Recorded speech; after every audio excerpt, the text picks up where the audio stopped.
Yes, good morning. Ayan, kumusta na ba ang lahat? Ayan, kumusta na ang mga kapwa ko content creator? Ayan, sumahod na ba? Speaking of sahod, talagang nakaka-motivate naman, no? Yung may mag-email sa'yo si Facebook or si Meta na may mga invoice ka this month, ganyan, di ba? Talagang updated yan sila monthly. May nagsasabi kasi na scam.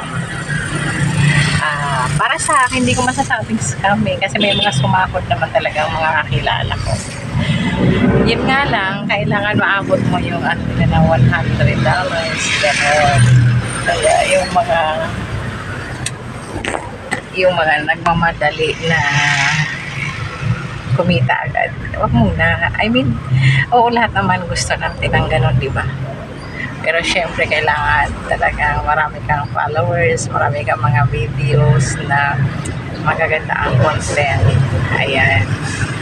Yung di ba kasi talagang may mga kapupulutan ng aral yung kanilang mga content, di ba? Yun, isa din yun sa tinatangkili. Tapos napapansin ko talagang number 1 is yung comedy, no? Yung nagpapatawa ka na marami kang napapasayang tao, gano'n. Ang content ko naman yung sa akin. Ano yung assorted?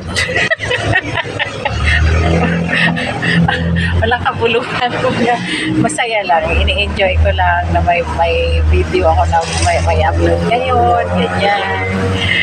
Kung hindi ko talaga pinagtutuunan ng pansin, di ba? Hindi ko siniseryoso. Kasi hindi lang naman talaga ako nakafocus sa pagre-reels, guys, di ba?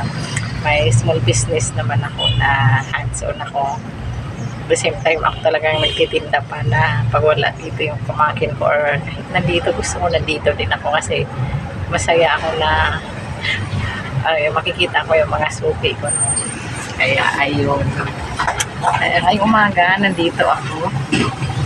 Ayan, at dumating na. Nandito na naman ako, guys. Habang nagbababa ng paninda no, nagdi-display yan. Gusto ko lang mag-update. Minsan-minsan lang kasi ako makapag-upload.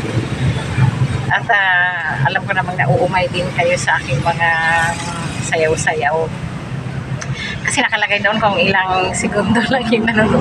I mean, kung ano yung pinakamaikla, 4 na segundo lang, wala na, di ba?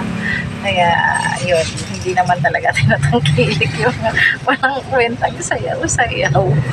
Ayun, kaya stressin ko yung sarili ko dyan. Ito, maghanap buhay na lang ako. At siguradong dito, araw-araw, talagang kumikita, no? May nabasa pa nga ako sa Facebook na mas maganda daw yung pagbablog. Mas maganda rin yung pagbablog. Pero mas maganda din yung nagninegosyo ka talaga. Huwag mo na lang isipin na lulugi ka kasi talagang yun, kaaga pa yun sa habang nagninegosyo ka. Kaya pagbutihin mo na lang para hindi ka malugi. Pwede rin naman pagsabay ng negosyo at ang pagbablog, guys. Diba? Para mas masaya.